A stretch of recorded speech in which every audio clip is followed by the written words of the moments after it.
kuna kiumbe katika dunia, hamna lolote, ndege wala wadudu, basi itapita miaka 40. Na hapo Mola wetu Maulana anasema limani mulku al-yawm lillahi al-wahid al-qahhar. Leo yuko nani mfalme? Na hakuna anayeweza kumjibu kwa sababu wote wameshakufa. Alafu anasema lillahi al-wahid al-qahhar. Na katika riwaya akasema zaidi ya mara 3. Mwenyezi Mungu anazungumza mwenyewe kwamba leo nani ni mfalme katika ulimwengu? Hakuna wa kumjibu. Baadaye anajibu mwenyewe, asema lillahi al-wahid al-qahhar. Mimi ni Mola nilio pekee, al-qahhar, ninashinda kila kitu. Kwa hivyo katika kuzungumza Mola wetu, na baada ya watu kubaki katika makaburi yao, wanadamu wote wakiwa wamebaki katika makaburi kwa muda wa miaka 40, ndio Mola ataamua sasa aanzishe ulimwengu wa akhera. Na ndio itakuwa somo letu leo, kwamba yataanzaje maisha ya akhera. Uwezo wake Mwenyezi Mungu tunamwomba tusaidie, tuweze kueleza kadri ya uwezo atakayotujalia kuhusu maisha yatakavyoanza, ambao ndio nazo ulimwengu wa akhera. Nimesema ukifufuka tu sio uende peponi, kuna hatua. Kwa tuko kwenye nafaka. Hii nafaka ambayo tunayo, tunamalizia kipengele cha mwisho. Cha kwanza ni kufa, cha pili ni hiki cha kufufuka. Kwa hiyo hii nafaka ya pili pia inahusiana na kufufuka, ambao kwa lugha nzuri wanaita baa, kufufuka. Watu watafufuka vipi baada ya kuwa wamekufa? Kwa hiyo miaka tuliyosema, na hiyo miaka 40 ni wale watakaokufa siku hiyo ikishapulizwa parapara, ama wengine washakufa miaka nenda rudi, wako makaburini kama Nabii Adam, Mtume sallallahu, na sisi pia tutakuwa tumekufa miaka mingi. Kwa nini nasema hivi? Kwa sababu haijulikani kiama itakuwa nini, lakini ishara zile wanaita imarati kubwa nyingi hazijatokea. Kwa hiyo inawezekana bado, ila usijiamini sana ukasema no hakika kwamba kiama labda kitachelewa sana, kwa sababu huyo Bwana Mtume sallallahu alaihi wasallam kusema ile ikifika Ijumaa wanyama wote wanakuwa katika tahadhari, wana wasiwasi kwenda parapanda kabisa. Na hata yule Jibril alipomuuliza Mtume sallallahu alaihi wasallam akamwambia mataa saa, siku ya mwisho ni siku gani? Alimwambia huenda wewe unajua zaidi kuliko yule unayemuuliza. Wewe huenda unafahamu zaidi, maana wewe ni Jibril. Huenda wewe unajua zaidi kuliko mimi ninayeulizwa. Ala kuli hali, tukichukulia kwamba huenda itachukua muda, na nishasema kuna riwaya mapokezi pia siku yote Ijumaa watu wawe na tahadhari. Sio nakuja kuswali tu Ijumaa unaona kesho Jumamosi tutaamka salama. Iko hadithi kwamba huenda, kwa sababu kiama itatokea siku ya Ijumaa. Sasa huwezi kujua ni Ijumaa gani. Ndio maana wanasema malaika huona viumbe wote. Viumbe hao tunawaona wanakuwa na tahadhari siku ya Ijumaa, isipokuwa binadamu ameghafilika. Yeye anacheza tu michezo, anacheza kwenda mbele tu, anaona raha tu, anapoteza muda. Lakini kuna viumbe ambao wanakuwa na wasiwasi, huenda ikasimama kiama. Na ukija upande mwingine pia, hata kama haijasimama kiama ziko tatu. Kuna kiama ya wewe kufa, wewe mwanadamu, wewe na nini, ndio kufa kwako ndio kiama, umeshaenda. Na kiama nyingine ni ile generation, kizazi. Wewe unapojiona hivi, kuna kizazi kilichopita wamekufa, watu wale ambao kabla ya uhuru tulivyodai kulikuwa na uhuru, watu wengi za Ujerumani wameisha, za Uingereza hawapo, naitwa generation J baada J. Kwa hiyo ni kifo cha kuangamia karne, kuangamia kizazi fulani. J wanaita J au generation.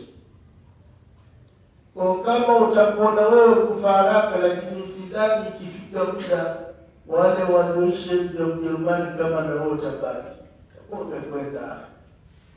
Kwa kuna kifo au tunasema kuna kiama ya mtu binafsi ya kufa yeye mtu, na kuna kiama ya kizazi, kizazi cha uhuru, kizazi cha Ujerumani, kizazi kabla ya kupata uhuru na vingine ndio kama hivi, kizazi cha Ujima. Kwa hiyo ile ya mwisho ndio ile ya kiama tunayoieleza. Ndio kiama ziko hizo tatu, na lazima uweze kukosekana, utapatikana kama hujapatwa kiama ya kwako ya kufa wewe, na hii ya kufa mtu alieleza Bwana Mtume sallallahu alaihi wasallam katika darasa aliyokuwa anatoa hadithi sahihi. Ameeleza kwamba alimpoint kijana mtoto, akampoint akamwonyesha, akasema huyu kijana mpaka amekuwa kiama kitakuwa kimesimama, yaani mpaka huyu kijana huyu aje azeeke kiama kitakuwa kimesimama, kwa maana kwamba mpaka huyu mtoto akuwe azeeke, watu wa rika hili rika generation itakuwa imeangamia yote, kwa itakuwa ni kiama yao. Kwa sio tunasema hivi bila ushahidi. Ushahidi na hayo maneno ya Mtume sallallahu anasema mpaka huyu mtoto huyu akuwe na azeeke, kiama tayari kimesimama. Kwa pale Mtume sallallahu anakusudia J, yani generation. Mpaka mtoto kama huyu tunamwona kama hao wadogo, mpaka aje akuwe afike miaka 80, sisi hapa wengi tutakuwa umeondoka. Yaani usio na wasiwasi, utakuwa umeondoka. So una umri zaidi ya miaka 50, zaidi ya miaka 80, 90. Mpaka huyu aje afikishe miaka 90 huyu. Sote hapa utakuwa umeenda hapa. Upende usipende, utakuwa umeenda. Kwa maneno ya Mtume haya yalikuwa ni maneno mazito yanawafanya wale wasikilizaji waweze kutafakari. Kwamba wewe sasa kama una watoto nyumbani, ujue mpaka wakishakuwa kubwa na miaka 80 tayari wewe umeshakuwa umeenda hapa. Upende usipende, kama mitume umekufa wewe utabaki wewe. Turudi basi katika somo letu kwamba maisha yatakavyoanza akhera yataanza nini. Baada ya kuwa watu wote wamekufa kama tulivyoeleza, Mwenyezi Mungu Jalla waala ataamua yeye ikipita hiyo miaka 40 kabla hajafanya lolote, atawafufua hao viumbe tunaowaeleza sasa. Atawafufua hao viumbe. Wa kwanza, viumbe wa kwanza kufufuka waanze maisha ya akhera, hao wanasema ni wale ambao wanaitwa hamalatul arsh. Hamalatul arsh wabeba ile arshi ya Mwenyezi Mungu. Hao ndio viumbe wa kwanza kufufuliwa waanze maisha ya akhera. Hamalatul arsh wabeba arshi ya Mwenyezi Mungu Jalla waala. Atakayefuata wanasema ni Israfil, ambaye ndiye atakayekuja kukuuliza ile parapanda. Kama mnakumbuka darasa iliyopita tulieleza siku ile anaambiwa na yeye afe, anamwambia Mwenyezi Mungu, na huu pembe, yaani hiyo parapanda iweke wapi? Akaambiwa iweke pale kwenye arshi ili na wewe ufe. Kwa hiyo sasa atafufuliwa, yeye ni mtu wa pili kufufuliwa kuanza ulimwengu wa akhera. Kiumbe watatu atakayefufuliwa ni Jibrili. Jibrili atafufuliwa, atafuata Mikaeli. Kwa hiyo yeye Mikaeli itakuwa ni wanne. Wa kwanza tumesema hamalatul arshi, wanaobeba arshi ya Mwenyezi Mungu siku ya Kiyama, ambao tushawahi kueleza katika darasa iliyopita kwamba watakuwa 8 wabeba arshi ya Mwenyezi Mungu, wameibeba arshi. Na sio kwamba wana uwezo wa kubeba, akala hawana uwezo huo wa kubeba. Katika mapokezi yenye uhakika ni kwamba walimwambia Mola wao, wewe unatuambia sisi tuibebe arshi, mbona nzito, hatuwezi? Maana arshi ni kubwa. Katika hadithi kuna Abbas imeelezwa kwamba mbingu zote unazozijua hizi, mbingu 7 na ardhi 7 na vitu vyote kwenye arshi ni sawa na shilingi 7. Shilingi 7 zilizotupwa kwenye jangwa. Jangwa unafahamu, jangwa linakuwa ni sehemu kubwa, inaweza ikatoka hapa mpaka karibu ya Msumbiji huko, au ikafika Nairobi au Tanzania yote, lakini shilingi 7 simuona chache. Sasa kuonyesha arshi ni kubwa sana. Nilieleza katika darasa iliyopita kwamba hata jua linapoenda kuzama kule magharibi kule, wanasema linazama kwenye arshi. Kodi kubwa imeenda magharibi na mashariki, kusini, kaskazi, ni kubwa sana. Na a'dhamu makhluqat, na kiumbe mkubwa kuliko viumbe wote ni arshi. Lakini sasa atabebwaje na hawa hamalatul arshi? Na hao hamalatul arshi wataibebaje?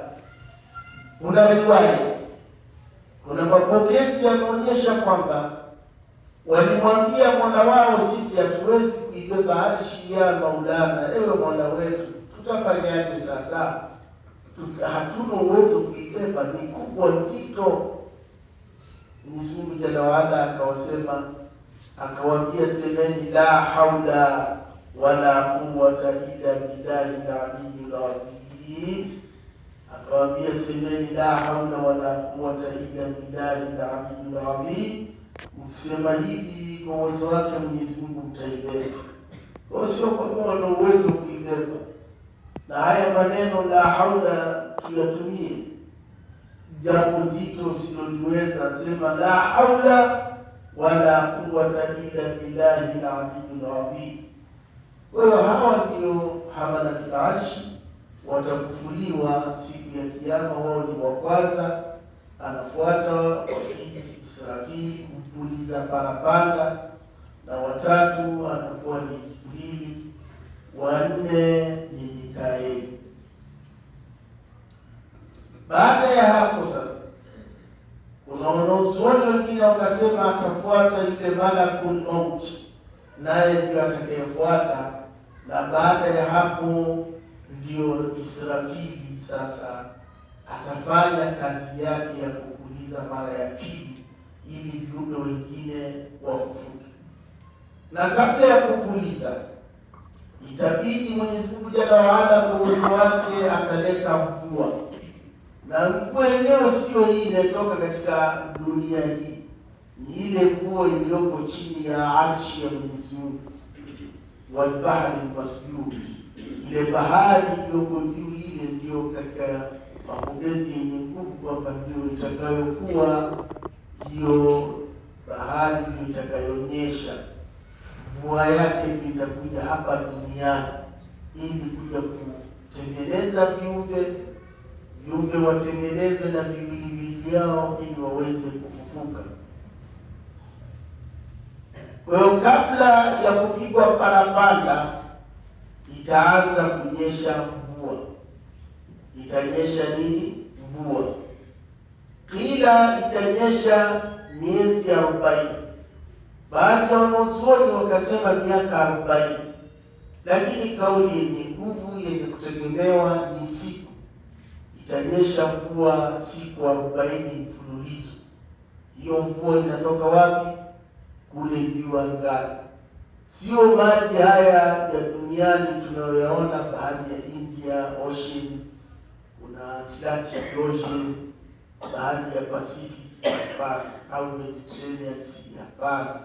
Haya yote yataisha kama tulivyosoma darasa lililopita. Bahari zote zitakwisha kwenye ile parapanda ya kwanza tuliyoieleza, na kwa sauti ya malakul mauti bahari zitakuwa zimeisha. Kwa sasa yatakayekuja ni yale maji yaliyoko kule juu angani, ambayo yapo mbali huko, kama ilivyoelezwa katika Qur'ani, wal bahri masjur, kwamba hiyo bahari ambayo iko huko juu huko ndio itanyesha. Tofauti maji ya hayo ya kufufua viumbe siku ya Kiyama na maji ya sasa hivi tunayotumia, au tuseme tofauti ya mvua ya Kiyama na mvua ya sasa hivi kuna tofauti. Ile mvua ya Kiyama maji yake ni mazito, wakati haya maji ya duniani ni mepesi. Yale yatakuwa ni mazito. Umeelewa? Mazito ni mazito na yanavutika. Na katika riwaya wakasema yanafanana na manii ya wanaume. Kwa hayo ndiyo maji ambayo yatanyesha, yatakuwa yanadondoka katika ulimwengu ambao ndio lengo ni kufufuka viumbe uliwe. Kwa hayo maji yosema yako vipi? Mazito. Na mazito usidhanie kama haya maji ya sasa hivi ya mvua, yaani ni tofauti. Sasa ile mvua itakayonyesha, je, maji yake yatakuwa kidogo au mengi? Hapa kuna riwaya, baadhi ya wanazuoni wameeleza kwamba hayo maji yatakuwa zaidi ya dhiraa 12. Dhiraa 12 maana yake, kwa sababu ulimwengu huo, maisha hayo ambayo tunayataja ya watu kufufuka, ardhi yote maji yatakuwa yamejaa. Mvua inanyesha siku 40, yatajaa dhiraa, wanasema dhiraa 12. Baadhi ya mashehe wakasema haijataja 12, lakini wengi wanasema ni dhiraa 12. Geuza katika mita,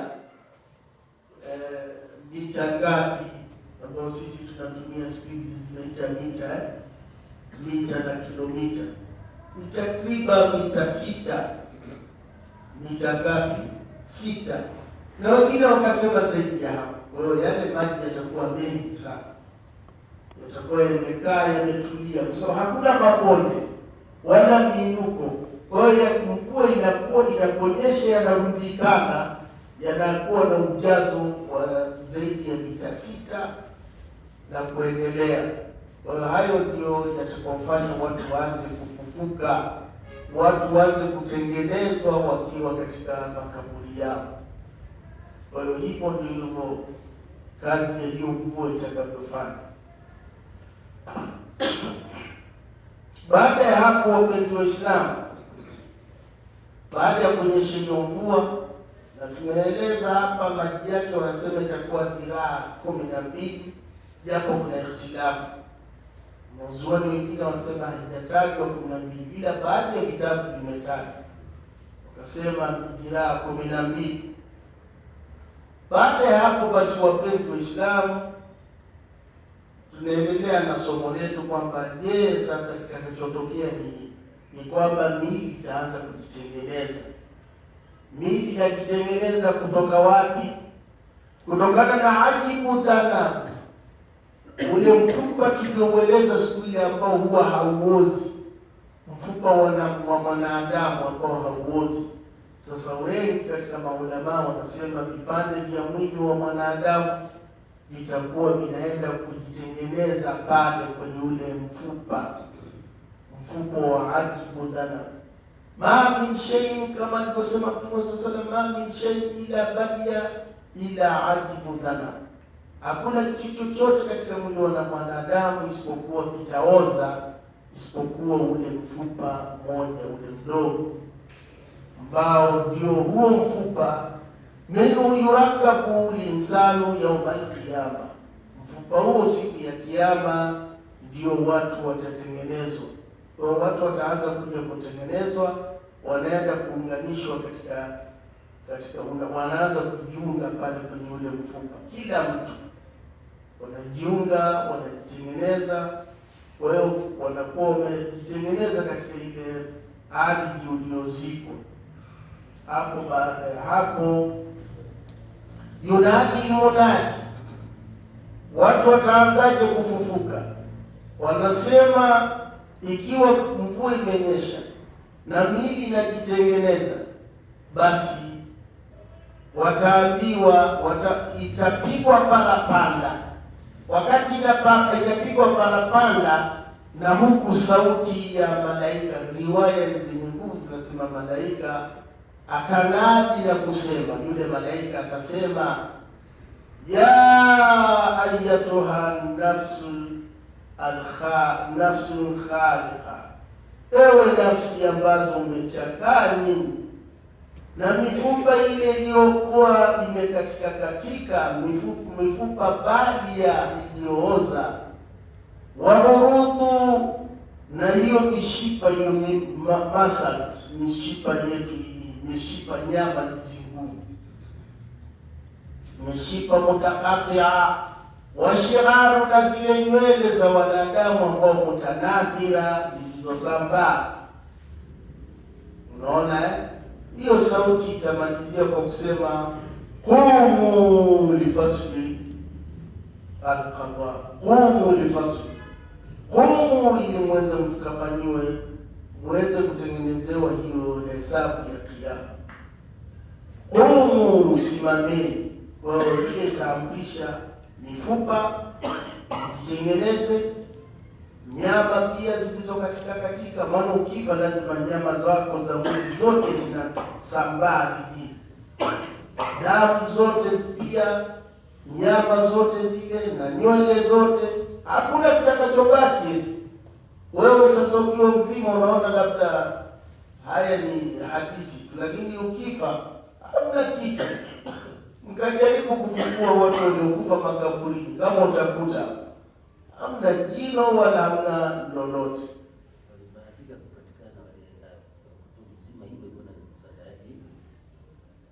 Kiyama bado. Mtume sallallahu alaihi wasallam katika hadithi sahihi, ma min shay'in ila balia ila adhibu dhana, kila mtu ataoza, ila sema huyu anaweza kakawia kuoza, anaweza kakawia, lakini baada ya miaka fulani anaoza. Lakini hadithi yenye nguvu pia ni kwamba wale waliohukumiwa kwamba hawaozi kabisa ni mitume tu. Mitume tu ndio watakuwa hawaozi. Sina maana kwamba nakataa kwamba kuna watu watachelewa kuoza. Hiyo Mola na hekima zake, kwa sababu hata Umar bin Abdul Aziz siku ile ukuta umeanguka katika msikiti wa Mtume sallallahu alaihi wasallam wakati wa utawala wake wa mwaka 99 akatawala Madina. Ukuta ulianguka, na wengine wanasema ilikuwa mwaka 98 Hijiria, imepita miaka mingi. Ukuta ulianguka katika makaburi ya Mtume pale, yuko Abubakar na Umar, Mtume sallallahu alaihi wasallam, Abubakar na Umar. Ukuta ulipoanguka yeye akawa nadia. Sasa mtaendaje kumwambia Mwenyezi Mungu siku ya Kiyama, ni mzembe, nimeacha ukuta umeanguka, na yasemekana Mtume amekatokatwa na ule ukuta. Wakaenda wakamkuta aliyepongwa mguu ni Umar bin al-Khattab, damu inamtoka, na amekufa miaka nenda rudi, lakini damu inamtoka mzima. Kwa hiyo wako ambao watakawia kuoza ila Mwenyezi Mungu mwenyewe ana hesabu yake, yeye ndio anajua kwa nini watakawia. Kwa hiyo Mwenyezi Mungu ana hekima zake, lakini hadithi nyingi zimekuja kwamba wasiooza ni mitume na watu wote hao wataoza. Kwa hiyo baada ya hapo sasa miili itajitengeneza, watu wataanza kufufuka, na wanapofufuka ni pale itakapopigwa parapanda baragumu. Je, linapopigwa roho zinakuwa wapi? Roho zitakuwa wapi? Maana hapa tunazungumza miili, ndio mvua inanyesha, miili iko chini ya ardhi. Wasema roho zote zitachukuliwa siku ile inapulizwa, au wakati inapulizwa parapanda, roho zote zitapelekwa kwenye ile suru, kwenye ile nini, baragumu. Basi roho zitapelekwa pale, zinawekwa. Je, zinakaakaje?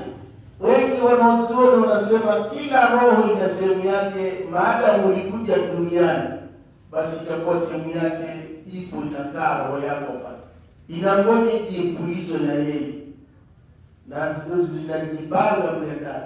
Siku anapuliza huyu Israfili, ile muda anapuliza, zile roho zinatoka mbio, zinaenea dunia, ulimwengu mzima wa akhera, zikiwa kama nyuki. Zile za watu wema ni nyeupe na zile za makafiri ni nyeusi. Kwa hiyo itakuwa ni hivyo, zinapulizwa, zinatoka mbio na zinakimbia. Alafu zikishakuwa zimetoka, zinasikia sauti inasemaje? Inasema, sauti inawaambia,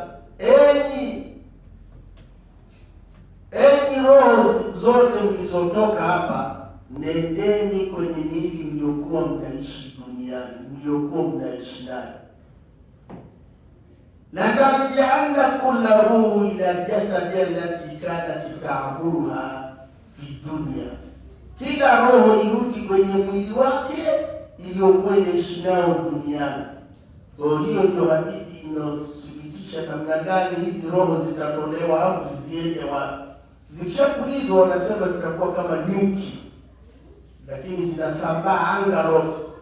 Zile nyeupe ni za watu wa peponi, na zile nyeusi ni watu wa motoni, na zinaamrishwa la tarji'anna kulla ruhu ila jasadi allati kanat ta'buruha, kila roho iende kwenye mwili iliyokuwa inaishi nao duniani.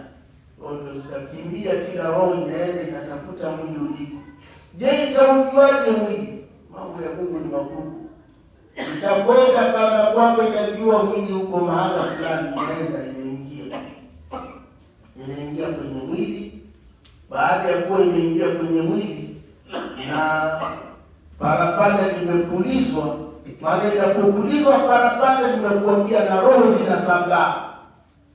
Unaongea sauti kali inapotoka kwenye parapanda, na zile roho zinatoka kama nyuki, zinakimbia kwenda kuingia kwenye mwili. Kila mwili ambao ulikuwa umejitengeneza tayari, na roho yake inakuja inaingia, inakuwa mtu mzima. Sasa una roho, ndio tunafufuka. Na watu watafufuka vipi? Kwa riwaya zenye nguvu, wanaota kama unavyoona maboga yanavyoota shambani.